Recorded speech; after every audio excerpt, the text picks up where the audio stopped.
Kalau saya hanya untuk satu orang, dua orang, untuk infrastruktur tertentu, bagaimana nasib anak bangsa ke depan? Maka saya berikan 24.000 itu untuk satu sarjana, satu keluarga miskin, itu belum tahun-tahun sebelumnya. Maka perlu mana? Maka kemanusiaan itulah yang akan membangun kota itu baldatun thayyibatun wa rabbun ghafur. Kota itu akan jadi luar biasa. Maka ini yang ingin saya lakukan. Ayo kita pemuda bergerak. Dan yang terakhir, tahun 2026 ini saya menganggarkan 5 juta per RW untuk Gen Z dan anak-anak muda. Maka raih uang itu dengan apa? Kegiatan-kegiatan yang bisa menggerakkan di dalam pergerakan kampung itu, ambil itu. Tapi yang itu bro, ternyata bro, gak ada kegiatan ini nyoto, kena cairin no duit. Maka ambil ini. Maka sebagai Gen Z sampai sadar, rumah ini milik kalian, Surabaya ini, tanah ini milik kalian. Wali kota ono masanya, ada zamannya. Maka saya selalu katakan turun di bawah, kalau jangan dengar ngomongan saya, ojo pernah ngerti dan jangan pernah mau dibujuki wali kota. Wali kota itu hanya berapa tahun, tapi kita mulai bangun kemanusiaan, rasa kemanusiaan. Karena sejatinya wali kota Surabaya adalah anak-anak muda kota Surabaya yang akan menentukan nasib Surabaya di masa yang akan datang. Ayo kita bangun Surabaya, kita buktikan bahwa Surabaya bukan dibangun dengan kapitalis, bahwa Surabaya bukan dibangun oleh kelompok-kelompok tertentu. Masih banyak kelompok-kelompok lain yang membutuhkan pekerjaan, masih banyak kelompok-kelompok lain yang miskin, tapi kita harus gabungkan jadi satu. Itulah keluarga besar kita, arek-arek Surabaya. Arek Surabaya adalah arek yang membesarkan kota Surabaya, yang menginjakkan kakinya di Surabaya. Di mana kaki dipijak, disitulah langit kita junjung. Maka kesempatan yang ini, yang saya berikan ini, saya nyuwun tulung, jenengan adalah penentu nasib kota Surabaya. Surabaya ditentukan oleh hari ini. Bagaimana jenengan semuanya merubah Surabaya ini menjadikan yang terbaik dan yang paling akhir. Jangan pernah menyerah dan jangan pernah ngalem. Karena apa? Kadang kita bergeraknya loh kok itu segini. Ngapunten Bu Risma, kemarin saya ngasih pekerjaan kepada anak-anak, kerja dia 5 juta per bulan, tapi masang ini loh, masang teror. Setelah itu ketemu saya, Pak, ono enggak Pak kerjaan lainnya? Loh apa Pak? Apa saya bilang gitu? Ono enggak sih ngasihan Pak? Rotok kesel aku Pak masang ini Pak. Cari wong Surabaya diamput Pak. Pegel kan? Kenapa? Tidak. Ada yang seperti itu, ada yang capek, ada yang dia sama orang tuanya sakno Pak, cari wong tua nih. Loh itu apa gitu? Itu yang harus kita katakan. Makanya saya berharap teman-teman berani mengambil itu. Saya ditempa bionya sangat keras, tapi ngapunten ya, mulai SMA saya tidak pernah bayar kuliah. Bayar sekolah saya mulai SMA saya tidak pernah, sampai kuliah saya tidak pernah bayar kuliah. Kenapa? Ngapunten, orang tua saya sahabatnya bionya. Saya SMA jual gula Pak, boleh dicek di Bu Heru, karena saya yang mengantarkan gula itu. Saya jual kambing setiap hari lebaran, nah itu Anda, saya angkat sendiri kambing itu. Setelah saya kuliah, saya butuh duit, saya jual alat-alat kesehatan keliling sak Jawa Timur, sak Indonesia. Masuk ke tempatnya dokter, disenangi dokter, diusir. Saya pernah rasanya diusir orang.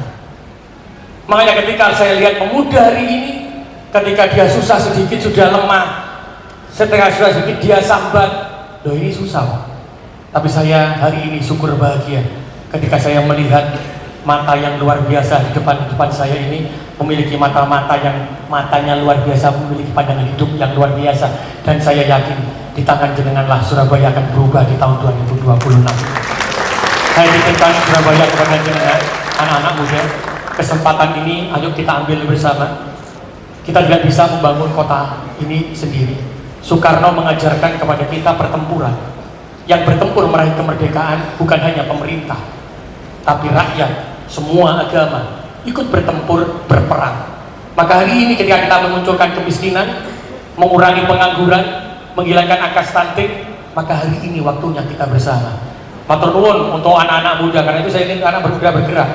Ngapunten loh, stuntingnya Surabaya itu hari ini 0,6% kota besar. Karena siapa? Karena banyak bapak asuh yang ada di Surabaya. Ingat, bukan karena wali kotanya. Yang kita pegang hari ini adalah kebersamaan, kemanusiaan, cinta kepada sama manusia, dan mengajak orang lain untuk menjalankan kemanusiaan, dan mengajak orang lain menjalankan Pancasila dan menjalankan agama secara kafah. Maka disitulah puncak-puncaknya kota Surabaya. Matur nuwun, sukses selalu buat kita semuanya. Matur nuwun Bu Risma yang telah memberikan jauh kehebatan untuk kota Surabaya. Insya Allah akan diteruskan oleh anak-anak muda kota Surabaya, yang akan pernah berhenti, dan Surabaya di tangan jenengan semuanya. Merdeka! Merdeka! Merdeka! Wabarakatuh. Ini baru cocok. Mantap. Teman-teman semuanya, selamat datang di acara Mens Sana Indonesia. Bukan. Beda acara. Ini acara Pandu Negeri Public Lecture Series. Ya. Bukan acara yang sono, bukan. Yang sana, ya. Nanti dilaporkan polisi Bapak Seno. Iya. Jangan. Iya. Kita hari ini asik-asikan aja di acara ini, karena hari ini kita kedatangan berbagai tokoh-tokoh luar biasa. Sesungguhnya di ruangan ini semuanya VIP ya? VIP semuanya. Semuanya VIP. Teman-teman yang hadir yang kemudian juga sudah mendaftar dari hari pertama habis, itu adalah bosnya pemerintah. Jadi tepuk tangan untuk bosnya pemerintah. Hari ini datang orang-orang luar biasa semua, Pak Setiawan. Betul. Kalau kita lihat perjalanan Surabaya, dilihat dari bagaimana tadi kita melihat tayangan soal humanitas dan kemanusiaan, maka tema kita ini relevan sekali dengan situasi dunia saat ini. Betul. Yang Mana-mana gonjang-ganjing perang Betul. dan segala macam. Venezuela terjadi seperti itu, lalu kemudian bencana ekologis di mana-mana. Betul. Rasanya hari ini kalau kita mau tahu soal bagaimana memimpin kota secara manusiawi untuk manusia, kita belajar dari para ahlinya di kota Surabaya hari ini. Kita kasih tepuk tangan yang pertama untuk tuan rumah dulu. Tuan rumah dulu. Sudah buka acara kita. Yang sudah buka acara. Yes, kita Beri kasih tepuk tangan yang sama tampaknya kepada Bapak Eri Cahyadi. Mas Seno, Ya, Surabaya ini duo top, gimana itu? duo mantap. Gimana itu? Mas Eri adalah sebagai ketua APEKSI, Oke. Asosiasi Pengurus Kota se-Indonesia, Ya. pemerintah kota se-Indonesia. Ya. Ketuanya kota-kota se-Indonesia itu Sen. Itu Mas Eri. Ketuanya Mas Eri. Jadi kalau Mas Eri hadir sama dengan seluruh Seluruh daerah kepala ke daerah datang sini. gitu. Ya, kita kasih tepuk tangan. Seluruh kepala daerah datang diwakili. Nah, Lalu wakilnya sama juga. sama. Apa itu? Ketua Aswakada, Apa itu artinya? Asosiasi Wakil Kepala Daerah se-Indonesia. Kita kasih tepuk tangan untuk Cak Armuji. Dari berbicara Surabaya, kita berbicara tentang Indonesia. Tepuk tangan arek Surabaya. Yang nggak kalah luar biasa, hari ini sebetulnya hadir juga emak-emak. Mas Rocky Gerung, Surabaya ini sebetulnya branding terkuat dari kota Surabaya, itu sangat-sangat punya keberpihakan terhadap kaum perempuan. Betul. Bagaimana tidak Pak Setiawan? Betul. Tokoh-tokoh paling terkenal di Surabaya itu semua emak-emak. 1 Bu Rudi, 2 Mak Yeye, 3 Bu Risma. Hadir di sini. Kita kasih tepuk tangan Bu Risma. Tapi kalau Bu Risma dikasih tepuk tangan cuma sedikit, saya nggak terima Mas Em. Oh, kamu yang nggak terima? Saya nggak terima. Saya tuntut kamu juga di sini. Ya? Jangan dong. Ya, jadi gimana kalau kamu nggak Jadi terima? kalau Bu Risma itu hari ini kan luar biasa. Ya. Bapak Ibu, teman-teman semua warga Surabaya pasti merasakan bagaimana kemudian Bu Risma, dan hari ini banyak yang kangen ternyata sama Bu Risma. Yes. Lama Bu Risma nggak muncul di publik, nggak menyapa teman-teman Surabaya, apalagi anak muda. Sudah lama Mas Eno. Lama ya. Mas Eno terakhir ketemu kapan? Oh, saya berapa waktu yang lalu sih? Barusan. Barusan. Saya pengen tepuk tangan yang paling meriah karena ini the legend, the one and only, dan kemudian tentu tidak hanya di membawa Surabaya untuk terkenal di Indonesia, tapi sampai kemudian dunia. Ya. Beliau sering juga menjadi pembicara di UN Habitat, dan Surabaya diakui dunia berkat Bu Risma. Tepuk tangan untuk Bu Risma. Kurang, terus lagi, terus. Tepuk tangan lagi. Teruskan tepuk tangannya. Teruskan tepuk tangannya. Makanya biarkan bumi kota Surabaya mendengar betapa kita mencintai wali kota perempuan satu. Kita kasih tepuk tangan terus ya. Sekali lagi. Terus untuk Bu Risma, teman-teman semuanya. Dan yang tidak kalah luar biasa, Siapa lagi, Mas Eno? hari ini adalah orang yang menusuk otak kita untuk mampu berpikir kritis tanpa takut pada resiko, bahwa berpikir kritis itu selalu membawa dan mengundang resiko, itu adalah suatu kepastian. Tapi tamu kita hari ini mengajak kita untuk berani bersikap bahwa di dalam negara Republik Indonesia yang didirikan dengan darah dan air mata, perbedaan pendapat itu adalah hal biasa-biasa saja. Kalau saya cari orangnya, Yang mana orangnya? Yang mana orangnya? Nggak sih, kena cahaya. Oh, ya. kita kasih tepuk tangan yang paling meriah untuk Bung Rocky Gerung.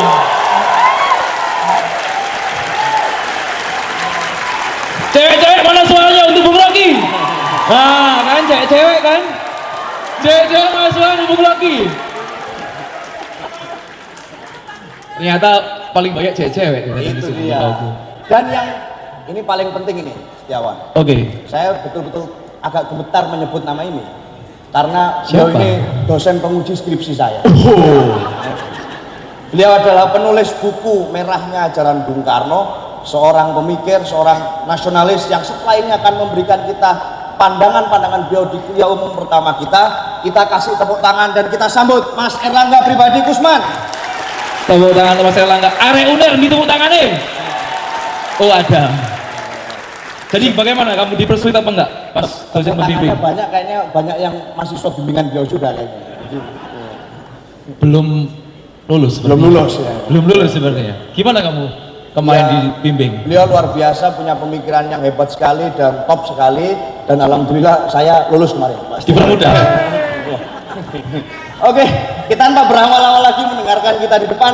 Ya. Kita berikan waktu, kesempatan. Yang pertama ya, Yang pertama pertama, dulu. kuliah umum pertama kita sambut dan panggil ke panggung. Waktu dan tempat dipersilakan untuk Bung Erlangga Pribadi. Kusman. Tepuk tangan untuk Bung Erlangga Pribadi.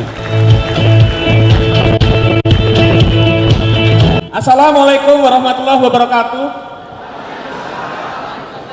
Benar-benar luar biasa, saya merasa sangat terhormat dalam forum yang sangat penting ini di hadapan arek-arek Surabaya, terutama ada Pak Wali Kota Mas Eri Cahyadi, Bu Risma, Pak Armuji, salah satu guru saya dalam berdiskusi, Bang Rocky Gerung, teman-teman semua. Bicara tentang kota dan kemanusiaan, maka saya bisa bilang bahwa kota yang sekarang ini kita tempati, Surabaya, yang tadi inisiatornya ada Pak Bambang DH, diperkuat oleh Bu Risma dan Mas Eri, ini memberikan contoh yang sangat penting tentang bagaimana solidaritas kemanusiaan itu dipelihara, dan bukan hanya solidaritas kemanusiaan, tapi juga solidaritas kesemestaan. Karena kita hidup ini bukan hanya isinya manusia, ada tumbuh-tumbuhan, ada flora, fauna, dan berbagai macam yang membentuk ekosistem kita di kota Surabaya. Sekarang kita coba lihat contoh-contoh penting dari kota Surabaya. Persoalan taman, misalnya salah satu kontribusi penting dari Bu Risma. Kalau kita lihat taman, ada Taman Bungkul, ada lagi Taman Prestasi, ada lagi kemudian Taman Flora, dan ada lagi banyak taman-taman yang sangat penting. Ada juga kita bicara tentang namanya hutan mangrove. Jadi ini semua bukan hanya soal adanya taman dan hutan Pantai Timur Surabaya. Ini bicara tentang bagaimana tata kelola yang manusiawi dan respek dan hormat terhadap ekologis. Kenapa saya bilang begitu? Bicara soal taman itu bukan hanya soal kenyamanan hidup, tapi bicara tentang solidaritas dan bicara tentang demokrasi. Demokrasi itu bukan hanya di DPR, bukan hanya ada di wali kota. Demokrasi itu adalah di tempat-tempat di mana kita bisa berkumpul bersama. Demokrasi ini kita semua sekarang, ketika kita semua berpendapat, kita beropini, kita menggulirkan apa yang menjadi suara demokrasi. Inilah sumber dari demokrasi. Demokrasi membutuhkan yang disebut sebagai opinion, sebagai voice, demokrasi juga membutuhkan apa yang disebut sebagai will, kehendak politik. Jadi kalau misalnya antara dewan dan eksekutif itu tidak akan bisa muncul kehendak politik yang baik tanpa adanya opinion, tanpa adanya suara, tanpa adanya voice dari kita semua.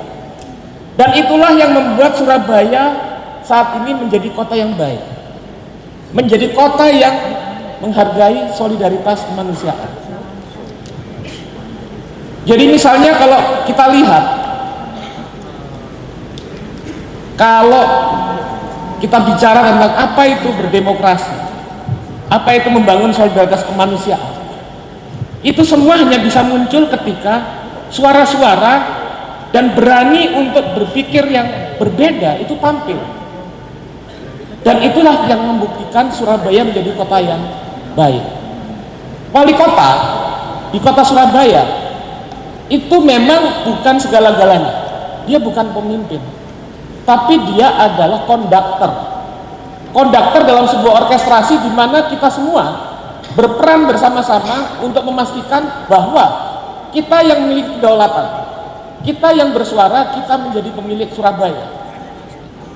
Itu yang menjadi hal yang penting. Itu bicara tentang kemanusiaan, bicara tentang kota. Tapi juga menata kota di Surabaya adalah bicara tentang bagaimana ekosistem hubungan antara manusia dan lingkungan.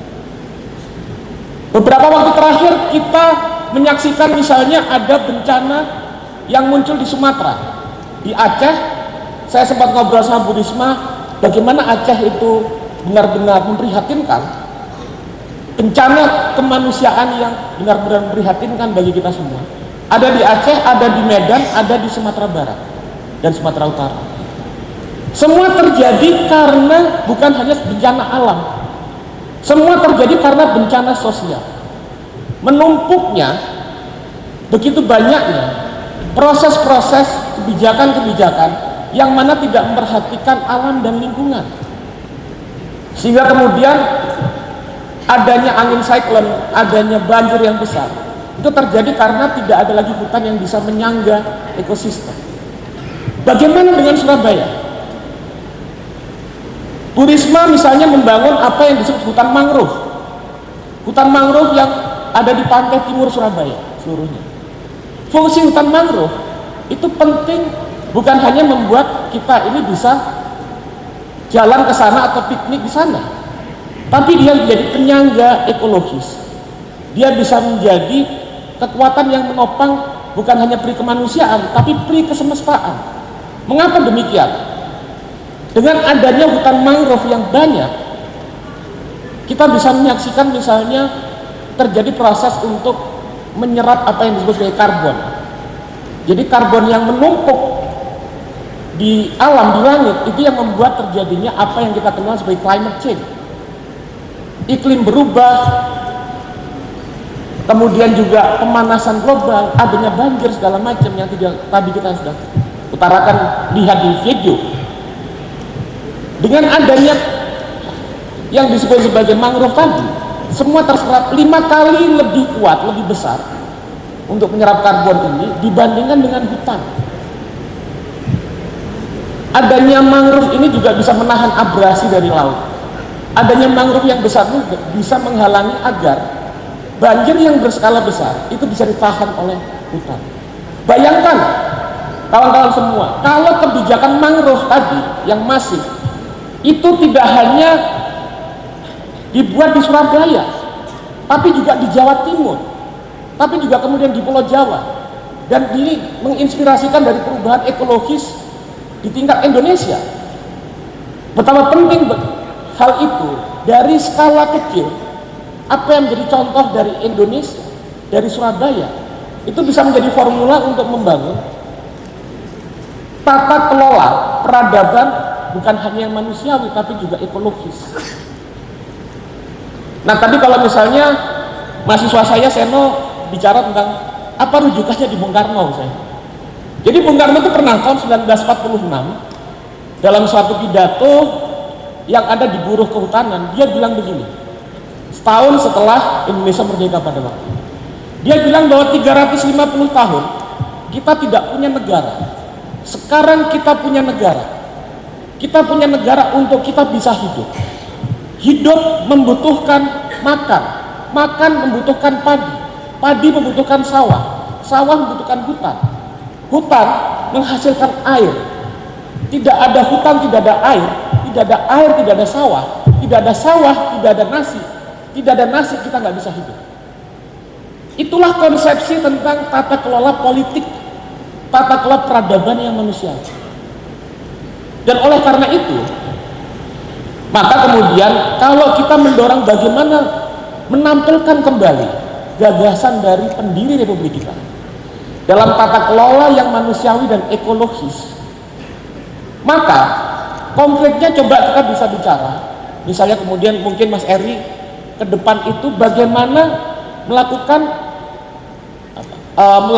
pemikiran atau misalnya melakukan inovasi tentang APBD, anggaran yang di dalamnya itu kemudian melakukan evaluasi yang berbasis penyerapan pembatasan karbon.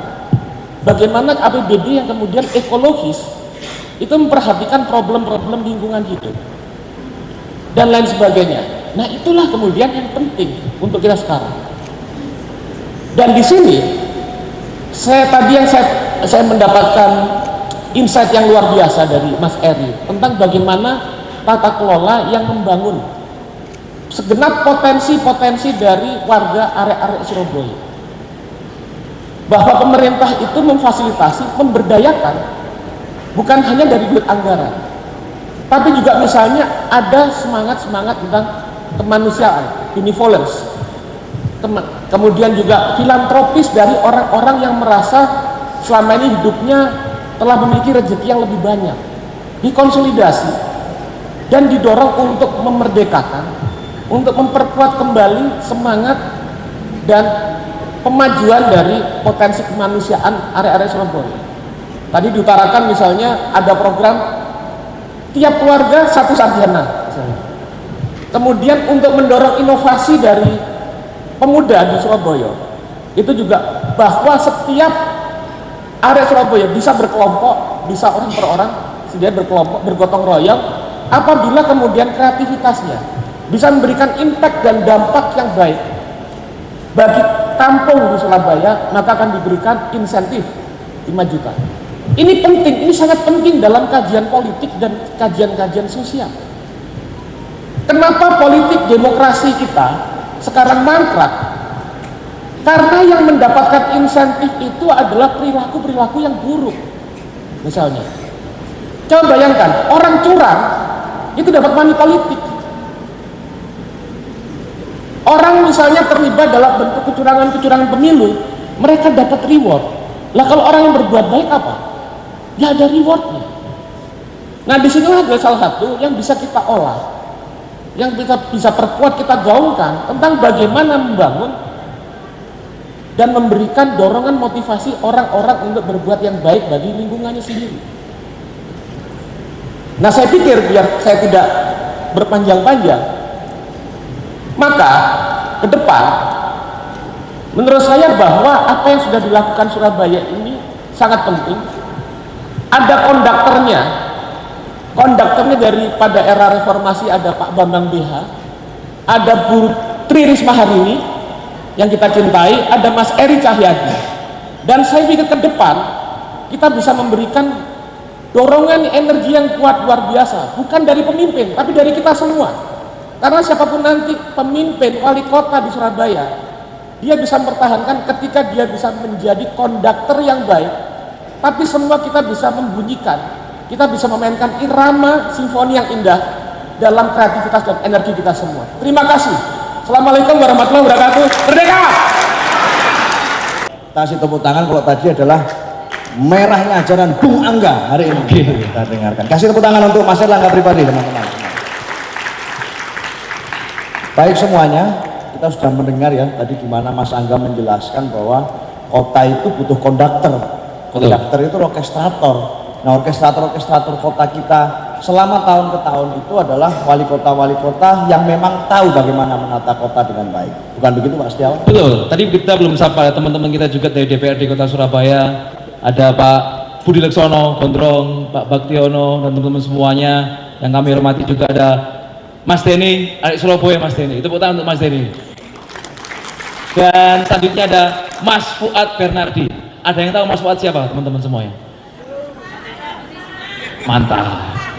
Ada juga dosen UNER, ini yang paling ngetop Semaiyah, namanya Pak Sukowidodo. Tepuk tangan untuk Pak Sukowidodo. Boleh berdiri Pak? Boleh berdiri Pak? Nah, Maiyaan biasanya itu. Iya. Rekan-rekan sekalian, kalau tadi kita sudah mendengar bagaimana Mas Angga menceritakan dan menjadi pemberi kuliah umum pertama, maka di sesi sekarang kita akan minta kesediaan para narsum kita untuk bersama-sama nanti bergabung di depan ya, Pak Setiawan, untuk kita bisa cerita dan ngobrol secara lebih enak masing-masing menggali dari semua narsum yang hari ini dikangeni oleh teman-teman yang hadir di sini semuanya. Tolong dong sofa-sofanya teman-teman. Boleh teman-teman, kita akan nantikan dengarkan cerita. Bukunya tunggu reshuffle. Oke teman-teman, tadi siapa dosen Unair tadi yang pinter? Pak Suko. Suko namanya lengkapnya? Sukowidodo. Saya nggak suka.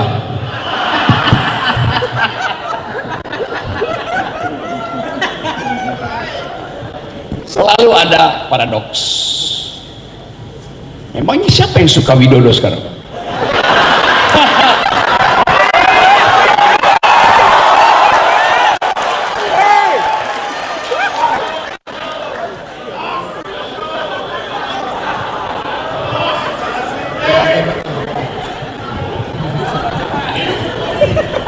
Hari ini ada pemuda Surabaya yang berupaya untuk memelihara akal sehat,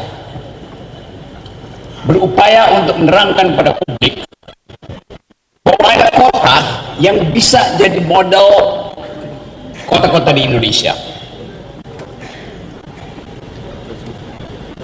Tapi sekaligus ide tentang kota Surabaya mengingatkan kita bahwa ini kota tempat perkelahian kapital,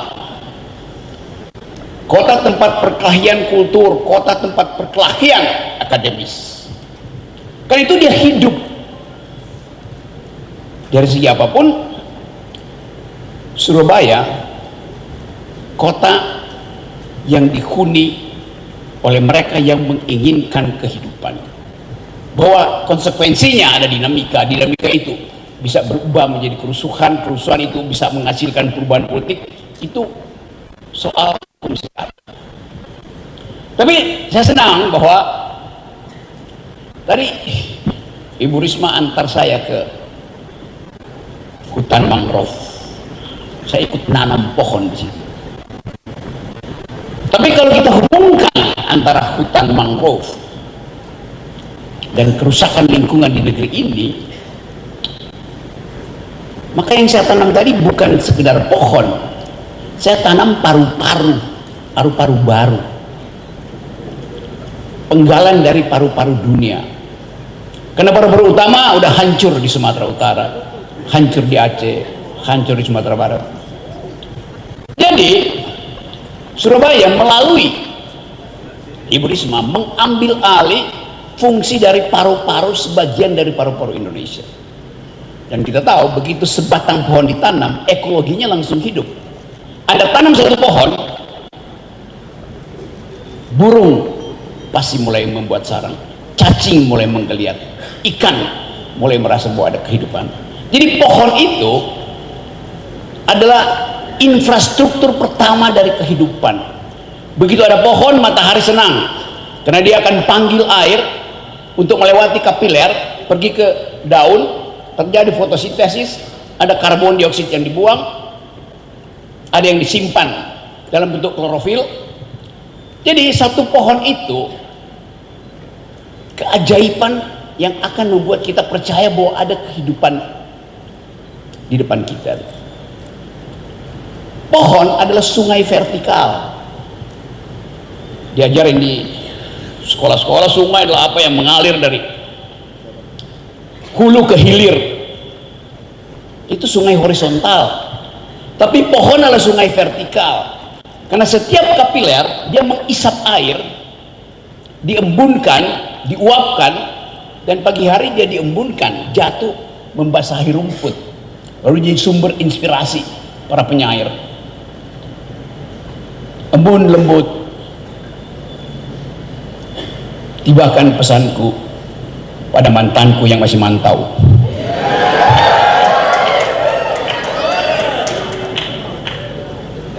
Jadi kalau kita datang ke di mangrove, kita bisa bayangkan bahwa satu waktu tempat itu akan jadi tempat relasi romans terbentuk. Mungkin papasan di tikungan yang dibuat jembatan-jembatan kayu, ada jembatan yang patah, lalu seorang putri mahasiswi Airlangga terjatuh di situ, lalu ada tukang ojek tarik dia, lalu mereka terlibat emosi, lalu pacaran.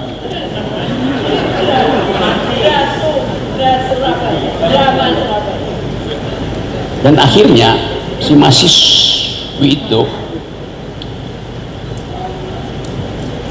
datang ke kampusnya.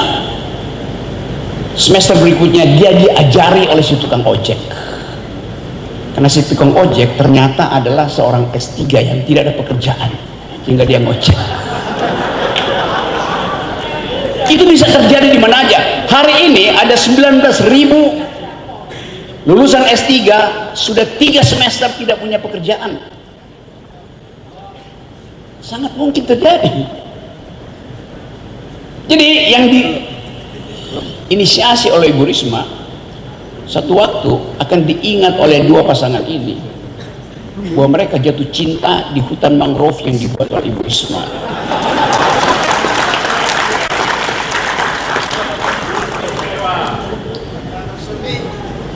Dan saya usulkan itu terjadi di antara kalian. Kalau kalian menikah, menikahlah. Di situ ada rumah burung di situ. Saya bisa atur itu supaya jadi priwet dan sekaligus kamar pengantin. Tapi Anda mesti janji pada saya dan depan Bu Risma, kalau Anda menikah di hutan mangrove, mahar Anda itu adalah pohon. Anda tanam mangrove di samping mangrove yang ditanam oleh pacarmu. Kita lihat, dia mungkin tumbuh sejajar, tapi akarnya akan saling melingkar.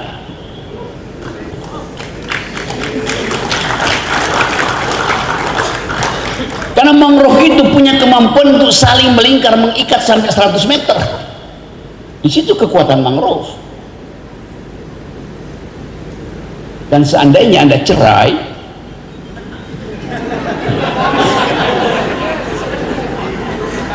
Anda harus menanam 10 kali mangrove supaya Anda kesulitan untuk mengukur dalamnya akar itu. Dan semoga Anda nggak cerai, karena Anda berupaya untuk menceraikan sesuatu yang sudah diikat di bumi. Apa yang diikat di bumi tak mungkin dibatalkan kecuali oleh keserakahan manusia. Mata air di hulu berubah menjadi air mata di hilir, karena antara hulu dan hilir ada bahlil, ada julhas.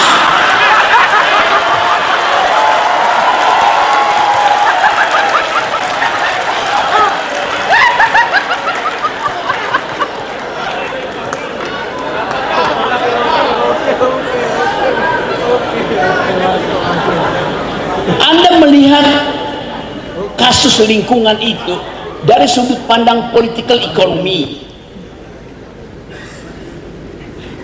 dan pasti ada anak-anak muda akan diikat dengan ide yang sama dengan anak-anak muda yang ada di Venezuela, yang ada di Argentina, ada di Bulgaria, ada di Kathmandu, ada di Budapest, ada di Warsawa, tentang isu lingkungan. Waktu saya kasih kuliah di Warsawa, anak muda angkat tangan. Saya tahu Indonesia itu temanya hilirisasi. Katanya lu apa masalahnya? Nggak ada masalah dengan hilirisasi. Masalahnya ada di hulu. Energi yang bersih di hilir kita terima. Tetapi pertanyaannya, apakah di hulu terjadi kompetisi yang bersih? Kalau cuma ada 4 pemain nikel di Indonesia, artinya di hulu ada kekotoran politik karena kartel, karena oligarki itu. Jadi kita bicara sekarang tentang kota, sekaligus melihat kota itu bagian dari ekosistem publik, kota bagian dari ekosistem privat, kota bagian ekosistem kebudayaan, ekosistem politik, ekonomi itu. Jadi kota adalah kelengkapan yang memungkinkan peradaban tumbuh, tapi sekaligus bisa membatalkan peradaban. Nah, kota yang sedang dan telah membatalkan peradaban hari ini adalah ibu kota negara, IKN.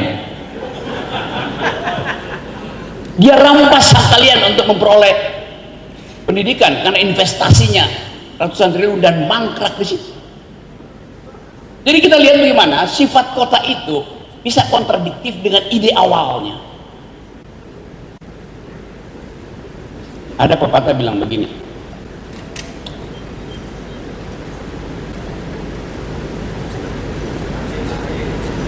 kota itu, a city is known by its streets. Kota itu dikenali melalui jalan-jalannya. Seperti manusia dikenali melalui perbuatannya.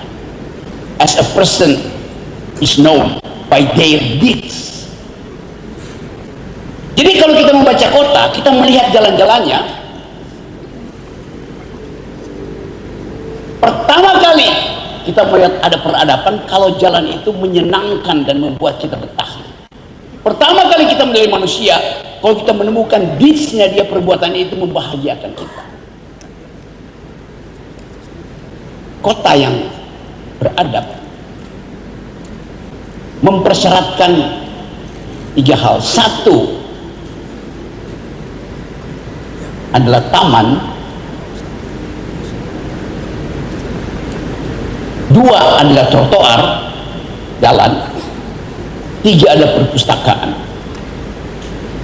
Apakah Surabaya bisa disebut kota kalau tidak ada taman, kalau tidak ada trotoar, kalau tidak ada perpustakaan? Kota hanya disebut kota kalau ada taman, ada trotoar, dan ada perpustakaan. Saya mau uji dulu Bu Risma. Bu Risma ada semua enggak tuh? Jangan-jangan Anda bohong. Bu Risma ada taman di Surabaya?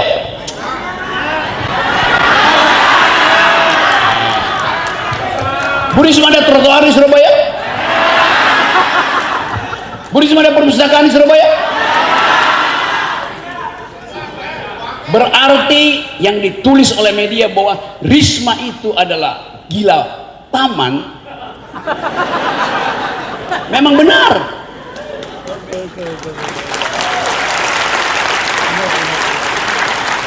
Tapi saya tahu pada waktu itu istilah gila taman adalah untuk menjelekkan Bu Risma. Ini orang gila taman, bikin taman aja kerjaannya. Lo memang itu fungsi kota, untuk menetralisir ketegangan di dalam rumah yang makin lama makin sempit, sehingga diperlukan perluasan ruang batin. Taman itu adalah perluasan ruang batin.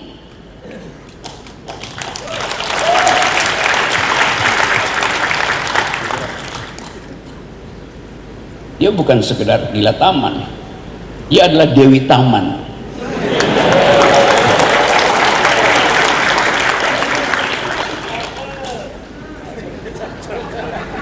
Karena itu Ibu Risma harus memimpin terus menerus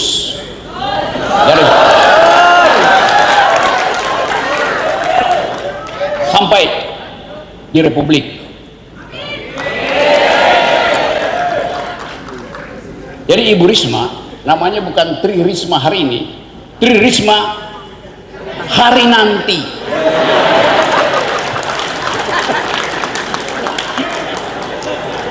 Loh, pembuktian itu ada di situ.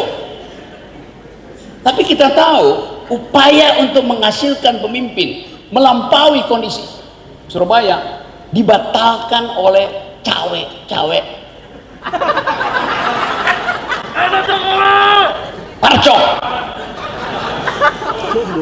Ada. Parcok tuh nggak paham taman. Parcok tidak paham trotoar. Parcok tidak paham perpustakaan. Kalau dia paham, dia tidak halangi Risma untuk muncul sebagai pemimpin. Saya menyebutkan itu sebagai pendapat karena saya menganalisis. Ibu Risma pasti punya batin, udahlah nggak usah ngomong yang begituan. Iya, tapi sejarah mesti menulis itu. Kan itu fakta yang bahkan dianalisis oleh ilmuwan-ilmuwan Indonesia di seluruh dunia. Apa yang terjadi di Surabaya, apa yang terjadi pada Risma, apa yang terjadi pada Ganjar, dicatat secara akademis. Jadi kita bandingkan Surabaya oleh Risma dijadikan ibu kota pikiran karena dimungkinkan ada pertemuan semacam ini, dilanjutkan oleh wali kota setelah itu. Surabaya adalah ibu kota pikiran, lawannya ibu kota baser. Solo itu ibu kota baser.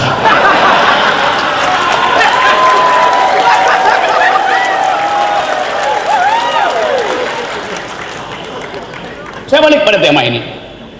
Saya kemudian diajak Bu Risma tadi pergi ke Taman Harmoni.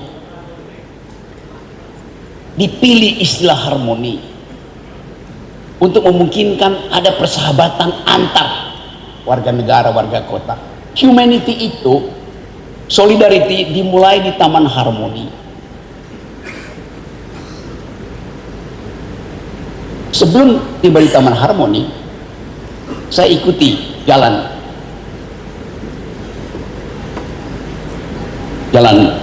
raya yang di tengahnya ada pohon berisma. Saya tahu watak para pengemudi Surabaya tahun 80-an itu kasar, tetotet, gancuk. Tapi tadi saya tidak mendengar itu dan tidak melihat ada semacam bahasa tubuh yang marah.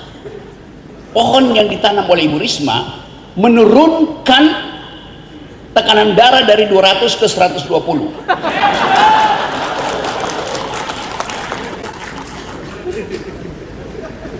Jadi apakah Ibu Risma pada waktu itu seorang wali kota? Bukan, dia seorang psikolog, dia seorang psikiater yang tahu cara menurunkan emosi warganya. Dan itu yang namanya pemimpin. Tugas pemimpin bukan sekedar memberi makan siang gratis.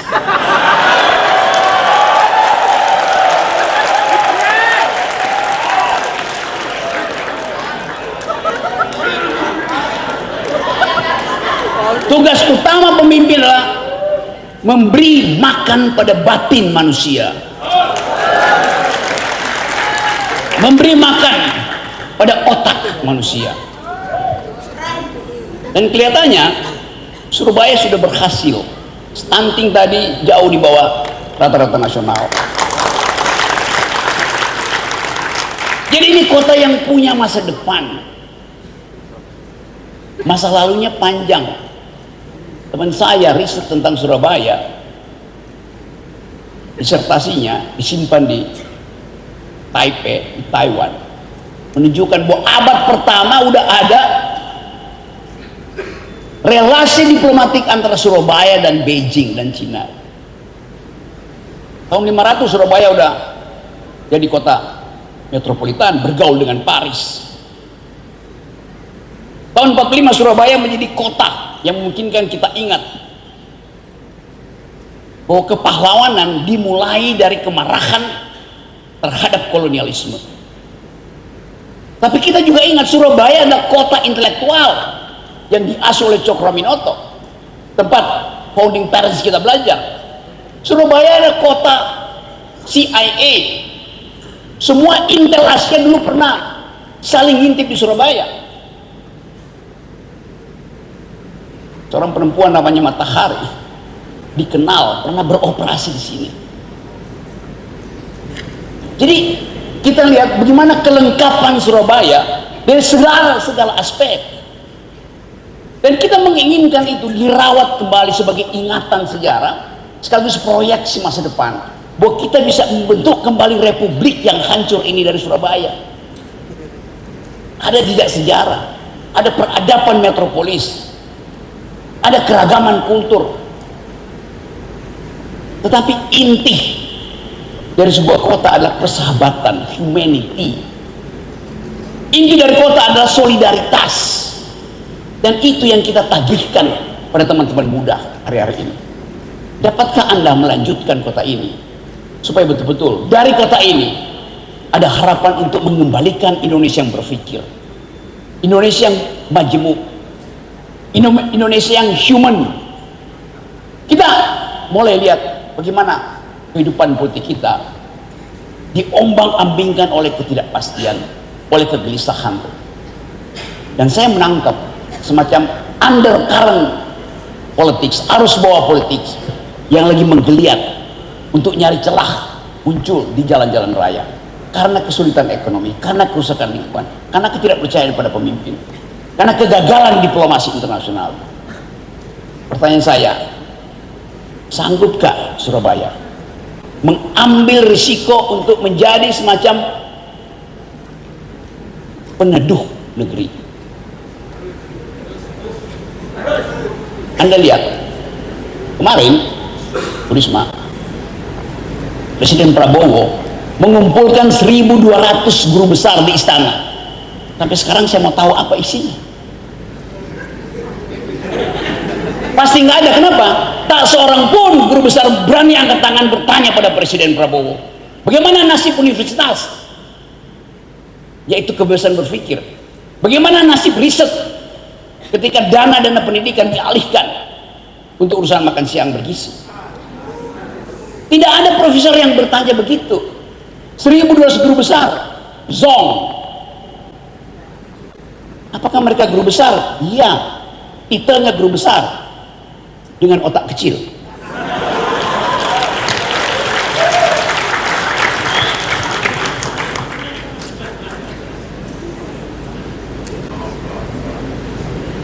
Tadi ada berita pidato dari Mualim, Gubernur Aceh,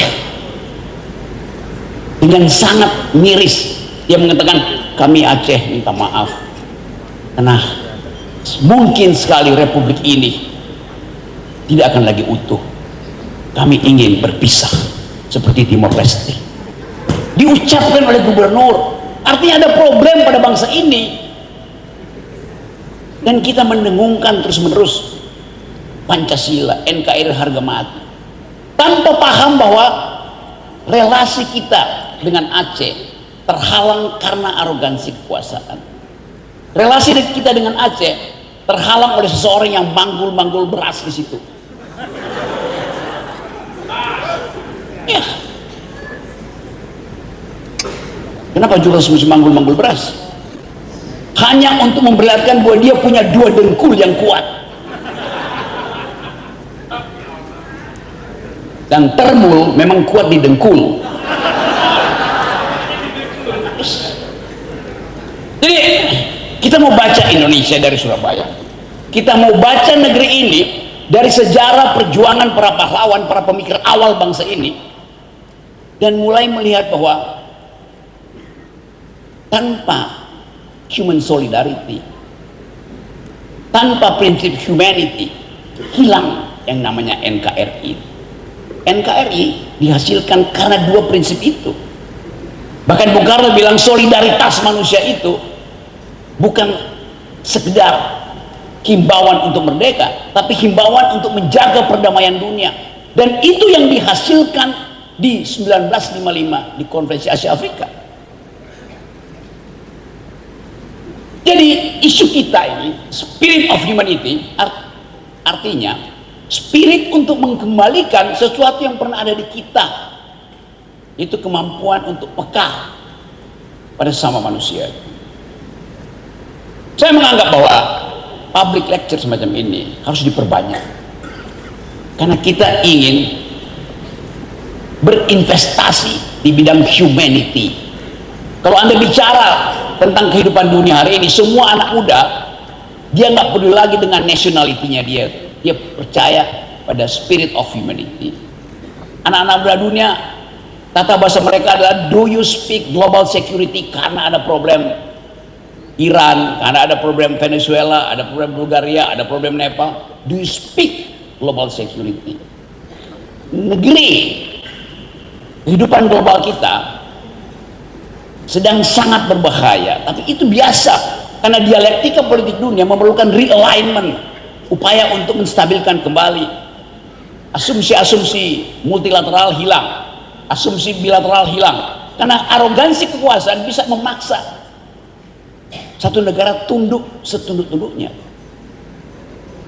Anak muda sekarang bicara juga tentang do you speak environmental ethics, karena merasa bahwa nasib bumi ini harus diasuh oleh kami anak-anak muda yang dalam 23 tahun ke depan akan mengalami efek katastrofi yang paling berbahaya dari perbuatan generasi hari ini. Anak muda juga bicara tentang human solidarity itu. Jadi ini tema yang bagus, tinggal kita breakdown. Pertama adalah partai mana yang mampu untuk mengucapkan secara tegas prinsip back to spirit of humanity. Partai mana yang mampu mengatakan bahwa kami hanya percaya human solidarity. Anda pilih partai-partai, Anda lihat podcast mereka itu. Kalau partai-partai itu do not speak global security, tidak paham, do not understand environmental ethics, dan illiteracy dalam soal human solidarity, tinggalkan partai-partai itu.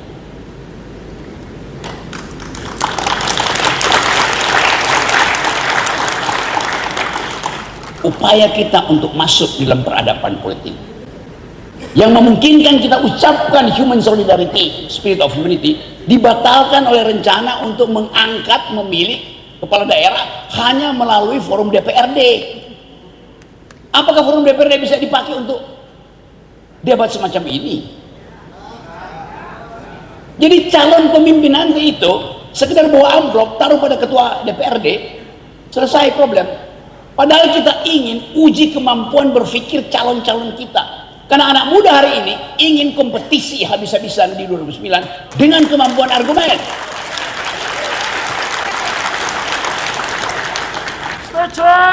Kita ingin pastikan itu, bahwa demokrasi memang mahal, tapi jangan dibuat murah dengan menjual murah kedaulatan rakyat.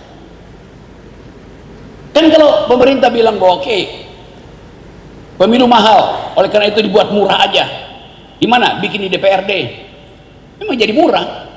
Tetapi kedaulatan rakyat justru ikut murah karena akan dinilai oleh tebalnya amplop.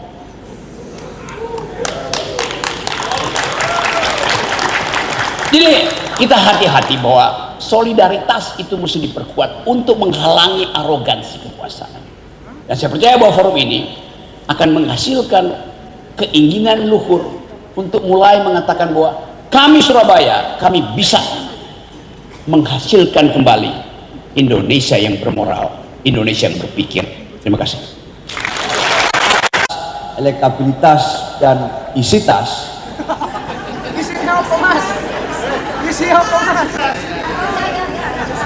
Tapi juga dari hati yang bersih, betul, hati yang jernih, dan hati yang berpihak kepada kemanusiaan.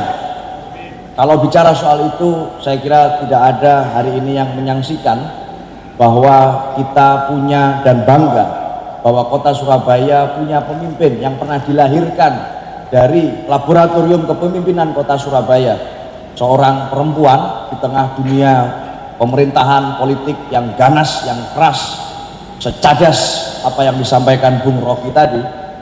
Dan hari ini kita bersyukur bahwa beliau hadir di tengah-tengah kita. Kita beri tepuk tangan untuk Ibu Risma hari ini. Kami silakan kepada Ibu Risma ini menyampaikan.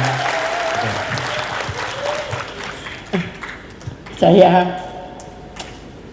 sedih tadi lihat Bung Rocky menyampaikan. Saya nggak punya medsos, jadi saya nggak bisa baca apa yang terjadi. Jadi saya ingat karena orang tua saya berjuang, bapak saya berjuang, dan saya saksinya saat ditawari menjadi veteran dan ditawari dimakamkan di makam pahlawan, bapak saya nolak. Bapak saya cerita bahwa saya berjuang, ini bukan untuk saya, jadi saya tidak perlu penghormatan itu. Nah, itulah yang saya pegang. Jadi saya ingin menyampaikan saat itu kenapa saya sedih tadi.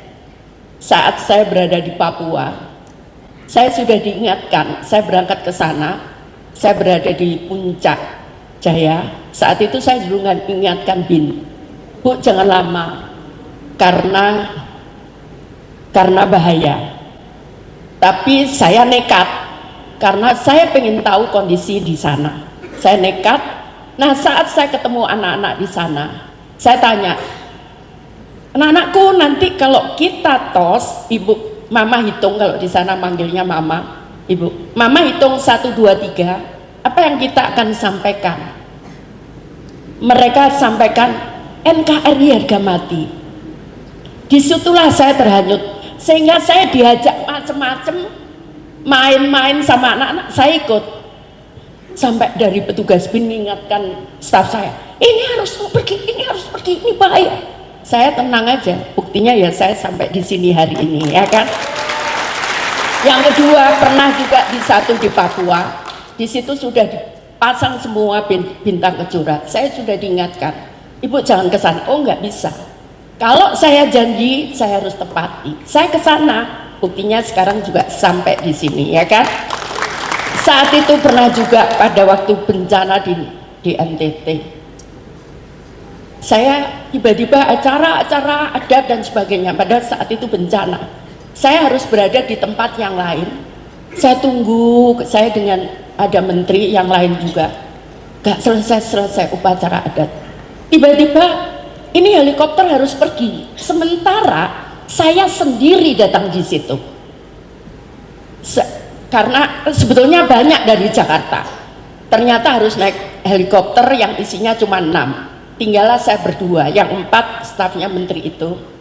Kemudian ternyata pindah lagi pesawat helikopter, tinggal 4 orang, tinggallah saya sendiri. Saya tinggal semuanya. Tiba-tiba begitu mau ke tempat yang kedua, nggak bisa, ini waktu sudah nggak bisa, harus pergi. Saya sampaikan saya nggak bisa di situ. Saya harus ke tempat yang kedua karena saya sudah janji. Dan di tengah, habis itu Kapolres menyampaikan, Ibu naik kapal saya aja. Enggak, itu staf saya naik motor aja di pulau itu. Ternyata Kapolres ngomong, enggak Bu, jalannya jelek. Naik kapal saya patroli itu, saya nanya, nanti kapal yang dari Pulau Alor ke Pulau saya lupa namanya, itu jam berapa? Sudah Mama. Kok sudah? Yang ada lagi, tidak ada Mama, mati ini tidur di pulau yang saya nggak tahu di mana sendiri. Tapi sudahlah saya sampaikan, baik Pak Kapolres, saya akan tidur di sini. Bu, tapi di sini nggak ada air. Oh, saya nggak perlu air. Saya hanya butuh untuk minum dan mungkin ke toilet kalau saya ke toilet. Bu, di sini nggak ada toilet. Maksud Bapak saya harus ke toilet, ya? Saya harus ke hutan. Terus ke situ ke toiletnya. Iya, oke Pak, nanti saya ke hutan, Bapak jaga anak buahnya dari jauh gitu. Ya saya takut kalau ada harimau di hutan. Terus benar ternyata, Tuhan ternyata adil. Tiba-tiba saat itu Pangkodam Angkatan Udara ketakutan lihat saya tidak ada di heli yang bawa saya harusnya. Dijemputlah saya. Nah, sekarang sampai di sini. Nah, tadi Bung Rocky, sebenarnya taman itu saya ya ternyata memang ilmu itu betul, jadi bahwa dengan oksigen yang bagus maka seseorang akan berpikir yang bagus. Maka saya pernah nanam satu hari itu 1.800 pohon, karena saya berpikir kalau masyarakat ini oksigennya banyak, masyarakat Surabaya oksigennya banyak, pasti tidak mudah emosional. Dan saya membuat pertama kali Taman Bungkul, ingat ya, saat itu jiwa saya waktu itu kepala dinas kebersihan, cuman pengen ketemu antara anak-anak bayi, balita, kemudian remaja, kemudian orang tua. Saat saya bangun itu banyak PKL ada di luar. Saat saya datang, bukan siapa-siapa karena cuman kepala dinas, saya dilempari batu. Lu gini, kenapa? Karena tahu mereka akan diusir. Tapi ternyata saya nggak ngusir, saya tempatkan di belakang. Tahu ya semua sentra PKL itu. Nah, jadilah saya ngomong gimana narik remaja ini datang.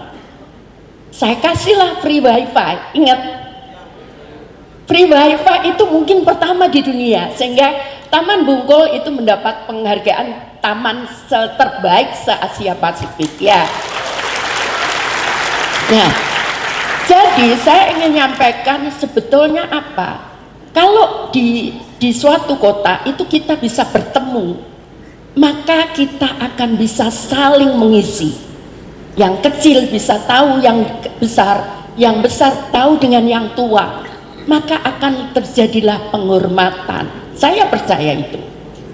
Dan apa yang terjadi saat itu, betul itu terjadi di Taman Bungkul. Anak-anak remaja dulu saya siapkan skateboard, dia nggak bisa pakai, ternyata sama anak-anak kecil dipakai berangkang. Anak-anak itu nggak marah. Itu yang luar biasa. Jadi saya ingin menyampaikan kepada seluruhnya, kalau saya punya prinsip bahwa kalau kita baik dengan orang, maka orang pun akan baik kepada kita. Nah, itu coba saya lakukan juga. Coba bayangin, saya naik kapal karena Kementerian Sosial itu nangani 3, terdepan, terpencil, dan tertinggal. Saya pergilah ke suatu pulau perbatasan dengan Filipina, Tawau, dengan Tawau, di Palau. Di situ namanya Pulau Mapia. Kita berangkatnya dari Sorong. Nah, kita naik kapal 19 jam, pulang pergi 38 jam. Saya ikuti, saya pengen lihat ke sana. Saya bawa kebutuhannya, ada sekitar 89 kakak di situ. Kita ketemu dengan tentara-tentara kawasan perbatasan. Saya ikuti, saya bawakanlah bibit macam-macam, mulai pepaya, mulai saya bawa ke sana dengan harapan mereka bisa sustain. Kami bantu dia merubah karena banyak kelapa menjadi minyak goreng, dan ternyata itu berjalan. Nah, saya ingin menyampaikan ada satu orang guru saat itu yang kita berangkatkan. Jadi anak muda, saya ingin menyampaikan, guru itu dari Jawa. Uskup di Jayapura nyampaikan, Bu, sudah 3 tahun sekolah itu tutup karena nggak ada guru. Akhirnya saya kirimlah guru, dan ternyata guru itu dari Jawa. Mungkin rekan-rekan di sini ingin tahu berapa hari dia berjalan. Dia kalau menuju tempat dia mengajar, dia harus jalan 3 hari 2 malam. Saya tanya dia, kamu kalau malam gimana? Saya masuk aja ke mana namanya apa? Onenya itu saya ngomong bahwa saya guru, diterima mereka dengan baik. Jadi sekarang ini di sini tadi banyak anak muda. Kalau perjuangan itu dengan susah payah, kita perjuangkan para pendahulu kita. Kemudian kita tidak melanjutkan perjuangan itu, maka kita akan jadi penonton di negara kita. Kita akan jadi penonton karena kemudian yang menikmati orang lain. Padahal mungkin yang berjuang itu adalah anak-anak muda di sini, kakek neneknya. Kenapa enggak? Itu betul. Nah, kalau kita kemudian baru segini jalan udah capek. Saya pernah perjalanan juga ke Pulau K.